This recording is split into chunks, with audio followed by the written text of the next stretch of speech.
রাজনীতি। আমরা হলাম দোসর আর তোমরা হইলা গিয়া ফেরেশতা। আপনারা আমাদেরকে বোকা মনে করেছেন, নাকি মনে করেছেন যে আমরা ভয় পেয়ে গর্তে ঢুকে যাব? ঘরের চকির নিচে লুকিয়ে আছে। আর আমরা কি রাস্তার থেকে আকাশ থেকে আন্দাজে আসছি? কোনোখানে কোনো কিছুই আমরা ভালো কিছু দেখতে পাচ্ছি না। আমরা বললাম ফেসিবাদ বিরোধী, আগে আমরা বলতাম এক স্বৈরাচার বিরোধী অথবা কর্তৃত্ববাদী সরকার বিরোধী আন্দোলন। আমরা এটা করেছিলাম। কত আন্দোলনের পরে শুনলাম এটা হলো ফেসিবাদ। ঠিক আছে, ফেসিবাদ বিরোধী আন্দোলন। এই ফেসিবাদ বিরোধী আন্দোলনের পরে ফেসিবাদের পতন হলো। এখন আমরা লক্ষ্য করলাম নব্য ফেসিবাদের উত্থান হচ্ছে। নব্য ফেসিবাদ এবং তার দোসর, নব্য ফেসিবাদ এবং তার দোসর সারা দেশে দাপিয়ে বেড়াচ্ছে। কি পরিবর্তন হয়েছে বলেন? এই একতরফা নির্বাচনের দিকে যেখানে শেখ হাসিনা যেতে গেছিল সেইখানে যাচ্ছে না তারা। এই এক ধরনের নির্বাচন, এই এখন যে কোনো ধরনের প্রতিষ্ঠান, যে কোনো ধরনের পেশাজীবী সংগঠন, ইঞ্জিনিয়ার্স ইনস্টিটিউট বলেন, বাংলা বলেন, সাংবাদিক সম্মেলন, এই সাংবাদিক ইউনিয়ন বলেন, সবগুলোতে এখন দলীয় সরকার, দলীয় বা দলীয় একটা অঙ্গ সংগঠন হচ্ছে না।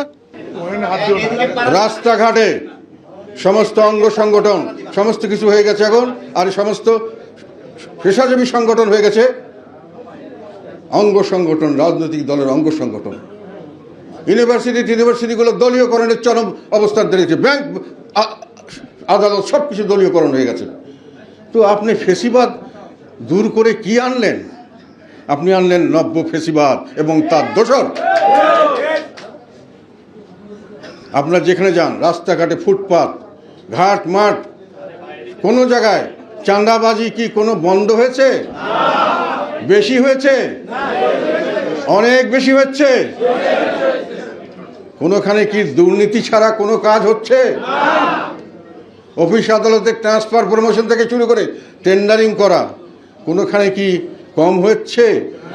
যে আপনি ফেসিবাদের কথা বললেন, সেই ফেসিবাদের চেয়ে কি আপনি কোনো ভালো কিছু করতে পারছেন? করবার কোনো ইচ্ছা আছে? ইচ্ছা তো দেখছি না। মিটিং মিছিল করতে যান না, সেখানে গিয়া মারপিট করেন। আপনারা দোসরদের নিয়ে 5 স্টার হোটেলে বড় বড় মুরগির রান খান, হাসি ঠাট্টা, 24টি দাঁত দেখাই পারেন। আর আমাদের নেতাকর্মীরা যখন একটা ছোট্ট হোটেলে কোনো রকমে একটা ইফতার মাহফিল করতে যায়, সেখানে আমরা গিয়া হামলা করেন, মানুষের রক্তপাত করেন। এই ফেসিবাদ কি জন্যই কি আমরা আন্দোলন করেছিলাম? এই ফেসিবাদ সৃষ্টির জন্যই আর তার দোসরদের সৃষ্টির জন্যই কি দেশের মানুষ রক্ত দিয়েছে? এর জন্যই কি ছাত্র রক্ত দিয়েছে? ছাত্রদেরকে আমি প্রশ্ন করতে চাই, কি পেয়েছেন আপনারা? কার কাছে কি পেয়েছেন? একটা ছাত্র যে ইউনিভার্সিটি যাবে পরীক্ষা দিতে, সে নাকি ছাত্রলীগ, তাকে ধরে মারতে হবে, ফিরতে হবে। মহিলাদেরকে পর্যন্ত বিবস্ত্র করে ফেলা হচ্ছে। আপনি যে কোনো লোককে যে কোনো জায়গায় ধরে নিয়ে যাচ্ছেন। আওয়ামী লীগ বলে, ছাত্রলীগ বলে, হয়তো আওয়ামী লীগ হলে সব আওয়ামী লীগ, সব ছাত্রলীগ কি ক্রিমিনাল? তাদেরকে কি আপনি ক্রিমিনাল চার্জ দিয়েছেন? চার্জ দিয়ে কি আপনি প্রমাণ করেছেন? মিথ্যা কতগুলি মামলা দিয়ে, আর যেটা শেখ হাসিনা করতো তার চেয়ে বেশি ভরে সব বেনামি সব মামলা দিচ্ছেন। সেই মামলায় লোককে ধরিয়ে দিচ্ছেন যে শোন অ্যারেস্ট। এই মামলায় কি অজ্ঞাতনামার মধ্যে ঢুকিয়ে দিচ্ছেন। তারপরে তাকে আর জামিন দিচ্ছেন না। অফিসিয়ালি অর্ডার দেওয়া হচ্ছে, জামিন দেওয়া যাবে না। বিচার বিভাগকে অর্ডার দিয়ে নিয়ন্ত্রণ করা হচ্ছে। এটা কোন ধরনের ফেসিবাদ? নব্য ফেসিবাদ এবং তাদের দোসরদেরকে রুখতে হবে। আমার কাছে একজন এসে বলেছে, এক সাংবাদিক খবর দিয়েছে যে এগুলো তো কোথাও বলতে পারি না, আমাদের কাছে বলে। এক অফিসে তারকে নাকি একজন এসে অফার করেছে, নব্য ফেসিবাদের দোসর অফার করেছে যে আপনার এখানে আমরা বই টই ছাপার কাগজপত্র সাপ্লাই করব। উনি বলেছে, ভাই বই টই ছাপার কাগজ তো আমরা 2 বছরের কেনাই আছে, আমাদের কাছে গোডাউন ভর্তি আছে, এখন তো নতুন কাগজ কিনতে হবে না। বলে কি হচ্ছে, এটা জ্বালাই দেন। বলেন যে কেমনে জানি জ্বলে গেছে, এটা কেউ হয়তো অ্যাটাক করেছে, তারপরে আমাদের অর্ডারটা দিয়ে দেন। সুন্দর সিস্টেম চলছে, সুন্দর ফেসিবাদ চলে গেল, সুন্দর ফেসিবাদ আসলো। সেই জন্য আপনাদেরকে আমি এখানে আজকে আহ্বান করে এনেছি। দেশের মানুষ আমি মনে করি আল্লাহর তরফ থেকে আমাদেরকে এই দায়িত্ব দিয়েছে এই ফাঁসিবাদের বিরুদ্ধে রুখে দাঁড়ানোর জন্য। মাঠে মাঠে তারা সবাইকে শেষ করে দিচ্ছে, আমাদের মানুষকে মামলা দিচ্ছে এবং সেই মামলায় জামিন দেওয়া হচ্ছে না। বিভিন্নভাবে মানুষকে পথে ঘাটে আমরা মিছিল করতে যাব, আমাদের মিছিলে আটক করা হচ্ছে, অ্যাটাক করা হচ্ছে। শেখ হাসিনা যেটা করেছিল তার চেয়ে কী ভালো করলেন আপনি? কি আপনি ভালো দেখাচ্ছেন? আরও ম্যাজিক অনেক কিছু দেখাচ্ছেন। আমাদের দেশের ভালো হবে মন্দ হবে ঠিক করছে কারা? যারা এই দেশকে লাথি মেরে বিদেশের সিটিজেনশিপ চলে গেছেন। বিদেশে তাদের আরাম আয়েশ আছে, এখানে যদি ধ্বংস হয়ে যায়, আমরা যদি একজনকে মারামারি করি, কাটাকাটি করি, শেষ আমাদের রক্তাক্ত করে শেষ করা হলে ওনারা গিয়ে ওখানে সুখে শান্তিতে আবার বসবাস করবেন। এই সমস্ত লোক আমাদের ফিউচার ঠিক করে দিয়ে যাচ্ছেন আল্লাহর তরফ থেকে। এই রকম সংস্কার, এই ধরনের ফেসিবাদী শাসন আপনারা কি পালন করেছেন? নববর্ষ, এটার নাম ছিল মঙ্গল শোভাযাত্রা করেছেন, আনন্দ শোভাযাত্রা। কি আনন্দ দেখলাম! আমার কাছে যখন টেলিভিশনে আমি ছবিটা দেখলাম শুধু বিভৎসতা, কদর্যতা আর ঘৃণার বই প্রকাশ। রক্ত পড়ছে মুখ দিয়ে, এটি আমরা দেখলাম সকালবেলা উঠেই। আপনারা রক্ত পিপাসু করতে চাচ্ছেন, দেশবাসীকে প্রতিহিংসা পরায়ণ করতে চাচ্ছেন, ঘৃণার দিকে নিয়ে গেছেন। সাধারণভাবে আমাদের ছেলেমেয়েরা স্বতঃস্ফূর্ত যে নববর্ষ পালন করতো, তারা কোথায়? তাদেরকে আপনি কোনো পারমিশন দেন নাই, শুধু দোসরদের পারমিশন দিয়েছেন। তাদের এখন লোকজন যাচ্ছে না, কিন্তু গান বাজনা ধমধাম খুব চলছে। সাধারণ মানুষকে আপনি নববর্ষ পালন করতে দেন নাই। ঘৃণা দিয়ে, কদর্যতা দিয়ে, কুৎসিত দিয়ে যে নববর্ষ শুরু করেছেন, সেই নববর্ষ তো আপনি নিয়ে যাবেন রক্তপাতের দিকে। সেই নববর্ষ শেষ হবে প্রতিহিংসা দিয়ে। এটাই তো আপনার দেশ চলছে এখন। এবং সরকারি পৃষ্ঠপোষকতায় নববর্ষ তো সরকারি পৃষ্ঠপোষকতার দরকার নাই। মানুষ নিজের সমস্ত ধর্ম বর্ণ সমস্ত গোত্রের মানুষ এই নববর্ষটা পালন করতে একসাথে। এরশাদ সাহেব এই জন্য এই দিনকে ছুটির দিন ঘোষণা করেছিলেন। কেন ঘোষণা করেছিলেন? যে সবাই সুযোগ পাবে, সবাই মিলেমিশে একটা উৎসব পালন করবে। এটা আমাদের ঈদ উৎসব না, এটা পূজা উৎসব না, এটা নিউ ইয়ার আর কী বলে জেসাস ক্রাইস্টের উৎসব না, কোনো সবার মিলের একটা উৎসব। সেখানে সবাই আমরা বাংলাদেশের মানুষ কাঁধে কাঁধ মিলিয়ে যাব। আপনি হিল ট্র্যাক্স থেকে এখান থেকে ওখান থেকে এনে লোক নাচালেন, তারপরে কি করলেন? এই সব লোককে দিয়ে আমরা একটা পাকিস্তান আমলে দেখেছি, শেখ হাসিনার আমলে দেখেছি, সব আলমে দেখেছি, মাইক দিয়ে খুব ধুমধাম, আমরা খুব আনন্দে আছি, খুব সুন্দর। যখন ইলেকশন ভালো হতো না, তখন দেখতাম টেলিভিশনে দেখাতো কিছু লোক ভাড়া করা। এত সুন্দর ইলেকশন কোনো সময় দেখি নাই। ওই ভাড়া করা জিনিস দেখাই দিলেন। আপনারা আমাদেরকে বোকা মনে করেছেন, নাকি মনে করেছেন যে আমরা ভয় পেয়ে গর্তে ঢুকে যাব? বয়স হয়ে গেছে, আমাদের ভয় পাওয়ার কিছু নাই, এমনি আমাদের চলে যেতে হওয়ার সময় হয়ে গেছে। কাজে ভয় দেখাবেন না, আমাদের সঙ্গে অনেক তরুণ আছে। আপনাদেরকে আমরা এই কারণেই আমি আজকে আপনাদের ডেকে এনেছি। আমার প্রত্যেকটি জায়গায় আমার মানুষ আছে, যতই চেষ্টা করা হোক সেই মানুষ থাকবে ইনশাল্লাহ। এবং আমাদেরকে যে দুর্নাম দিয়ে আমাদেরকে বিভিন্নভাবে যে পিছিয়ে হটে দেওয়ার চেষ্টা করেছে, আমরা সুবিধাবাদী, আমরা সুবিধাভোগী, এখন আপনাদের প্রমাণ করার সময় এসেছে। জনগণের প্রয়োজনে আমরা সব সময় ছিলাম, জনগণের প্রয়োজনে সব সময় সামনের দিকেও থাকবো ইনশাল্লাহ। থাকবেন না? থাকবেন। আপনাদের মধ্যে অনেকে থাকবে না। অনেক বড় বড় নেতা আসে নাই, ভয় পায়। এখন আপনাদের সঙ্গে সবাই আসছে, যারা পদবি হেন তেন, এখানে বসবো না ওখানে বসবো, পিছনে কেন বসবো, আমি এত কিছু, এত আমার ত্যাগ, এত কিছু আমার থাকতে হবে, এই আমি করেছি সেই করেছি। এরা কোথায়? এরা ঘরের চকির নিচে লুকিয়ে আছে। কেননা তারা অপরাধ করেছে, আমরা অপরাধ করি নেই, সেই জন্য বুক ফুলে আছে। আপনারা অপরাধ করেন নেই, সেই জন্য এখানে আসছেন। আমরা বুক ফুলে আসছেন। যারা খাটের নিচে আছে তারা খাটের নিচেই থাকবে না? তাদেরকে খাটের নিচেই রাখতে হবে। দেশের জনগণ তাদেরকে আর গ্রহণ করবে না, আমাদের দল হোক আর যে দলেরই হোক। সেই জন্যে বলছি, সামনের দিকে এই অসহায় মজলুম মানুষদের পাশে দাঁড়াতে হবে আপনাকে। সহজ হবে? নব্য স্বৈরাচার আমরা একটা একদম সাধারণ একটা অনুষ্ঠান, যেটা সারা বিশ্বের মানুষ করছে, মুসলমানরা করছে, খ্রিস্টানরা করছে, সব দেশের লোক করছে। এই যে ইসরায়েলের যে বোমাবর্ষণ আমাদের এই প্যালেস্টাইনি শিশুদের উপরে, মহিলাদের উপরে, বেসামরিক নাগরিকদের উপরে, যারা কোনো কিছুর মধ্যে জড়িত না, সাধারণ মানুষের উপরে, অসহায় মানুষের উপরে, সেটার বিরুদ্ধে আমরা প্রতিবাদ করতে পারবেন না। কেন পারবেন না? এটা তো ফেসিবাদ এখন, নাকি বলেন না কেন? যেটা ফেসিবাদ, কাজে এখানে এইসব কাজে প্রতিবাদ করা যাবে না। এটা ফেসিবাদ চলছে এখন, আর আমার দোসররা এটাকে বাধা দিবে নাকি? বলেন, জিজ্ঞাসা করেন আপনার উত্তরটা কি? কেন আমরা করতে পারবো না? আমার লালমনিরহাটে আমার প্রোগ্রাম করে, সেখানে আমাদের যথেষ্ট সমর্থন আছে, আমাদের মানুষ আছে। পুলিশ এসে বাধা দিল, তারপরে হেলমেট দাঁড়িয়ে লোক এসে আমাদের পার্টি অফিস হামলা করলো, আমাদের করতে দেবে না, করলে অ্যারেস্ট করা হবে। অন্য জায়গায় আমাদের লোক করতে গেছে, করতে পারবেন না। আরে আমি একটা বাংলাদেশের নাগরিক, আমার অন্তর কাঁদছে, আমার এখানে আমার প্যালেস্টাইনি শিশুরা মারা যাচ্ছে, আমি তার জন্য রাস্তায় দাঁড়িয়ে কাঁদতে পারবো না? আপনি কোন ফেসিবাদ এটা বন্ধ করবেন? আমি কেন এই সময় ফেসিবাদকে আমি রুখে দাঁড়াবো না? আমাকে অ্যারেস্ট করবেন, পুলিশের কাছে গেলে প্রোটেকশন নেই, তারা আরও অ্যারেস্ট করা ভয় দেখে। না না, আপনার পাশে আসবেন না, আপনার কোনোখানে আসবেন না। কেন আসবেন না? যেহেতু আমরা ফেসিবাদ, আমরা অন্য কাউকে আসতে দিব না।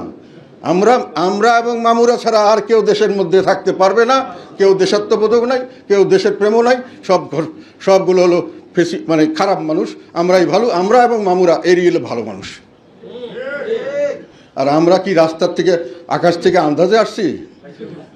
আমরা কি বিদেশি নাগরিক নিয়ে বসে রয়েছি, নাগরিকত্ব নিয়ে, যে এই দেশের আকাশ বাতাস যতই ঘোলাটে হোক, যতই আমার প্রতিকূল অবস্থা হোক, যতই দূষণ হোক, আমার তো অসুবিধা নাই। 3 দিন আগে থাকবো, আবার 10 দিন হাওয়াই বিভিন্ন জায়গায় সি বিচে আমি ফ্রেশ হয়ে থাকবো, তাহলে আমার অসুবিধা কি?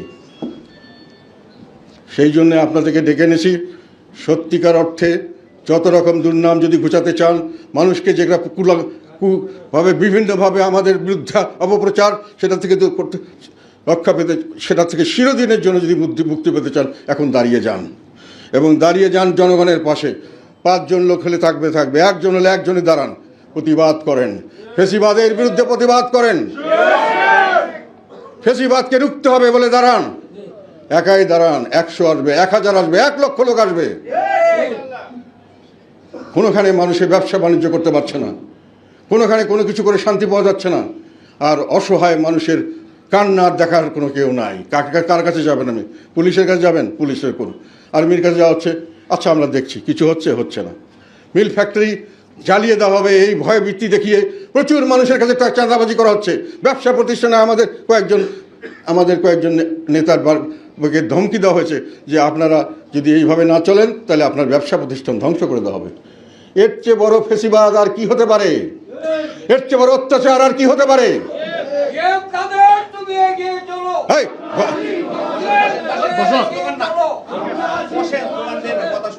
ঘরের ভিতরে স্লোগান চলবে না, স্লোগান দিবা বাইরে, ফেসিবাদের সামনে। ফেসিবাদ যখন মারবে তখন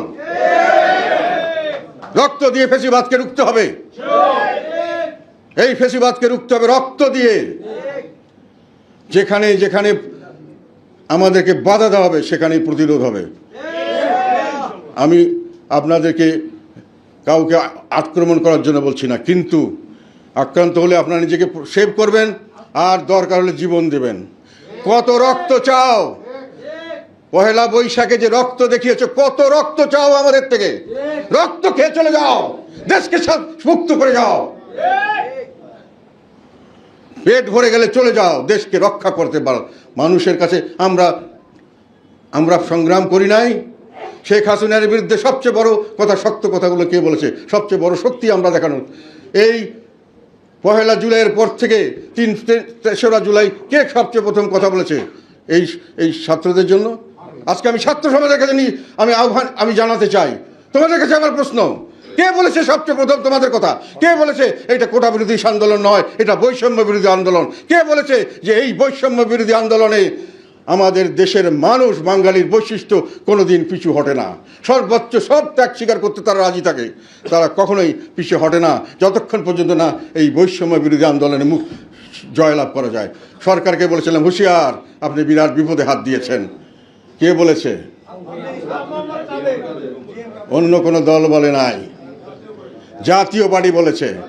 তারপরে তিনি প্রত্যেক দিন থেকে জাতীয় পার্টি একমাত্র অফিসিয়ালি বৈঠক করে সিদ্ধান্ত দিয়েছে, তাদেরকে সমর্থন করলাম। তাদের শহীদ হয়েছে রংপুরে, সেই শহীদের কবর প্রথম জিয়ারত করেছে কে? তার পরিবারকে সান্ত্বনা দিতে গেছে কে? আর আপনি বলেন ছাত্ররা লাফাচ্ছে, আমরা নাকি দোসর। আহা, তুমি কোথায় ছাত্র নেতা হলা? কেমন করে হলা? কেমন করে এখন শান শওকাতে চলো, 5 স্টার হোটেলে চলাফেরা করো? কেমন করে? আমাদের রক্তে দিয়ে, আমাদের পরিশ্রমের জন্য। আর আমরা হলাম দোসর, আর তোমরা হইলা গিয়া ফেরেশতা। সেই জন্যে বলছি যে আমাদের দলের উপরে আল্লাহর তরফ থেকে এসছে। এরা, আমি কালকে বলেছি, আজকেও বলছি, সংস্কার টংস্কার এগুলো কিচ্ছু না।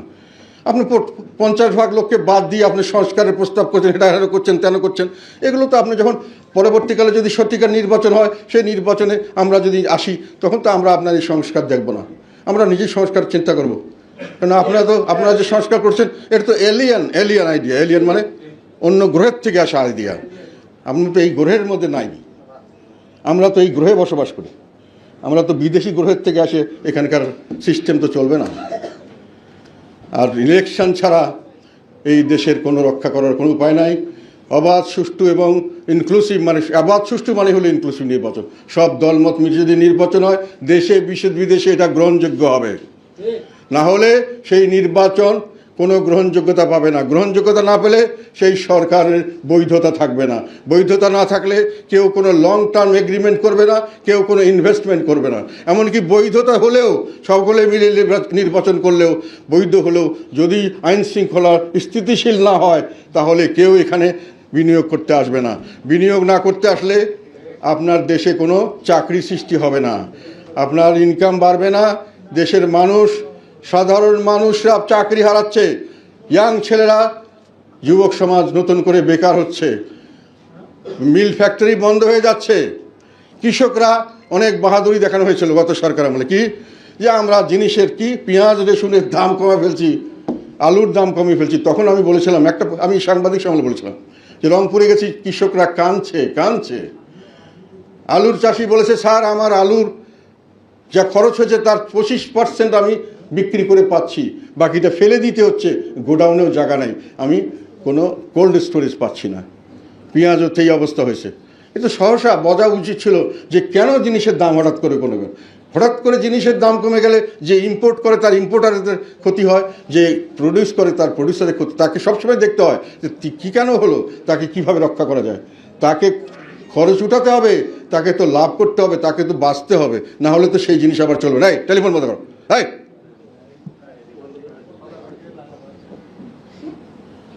সেই জন্যই ওনারা তো সেটা দেখেন নেই, হাততালি দিয়েছেন, গ্রামের কৃষক কেঁদেছে। 3টা কৃষক পেঁয়াজের জন্য দাম পায়নি জন্য আত্মহত্যা করেছে, আমি যা শুনলাম, পেপারে দেখলাম। এই তো হলো ঘটনা।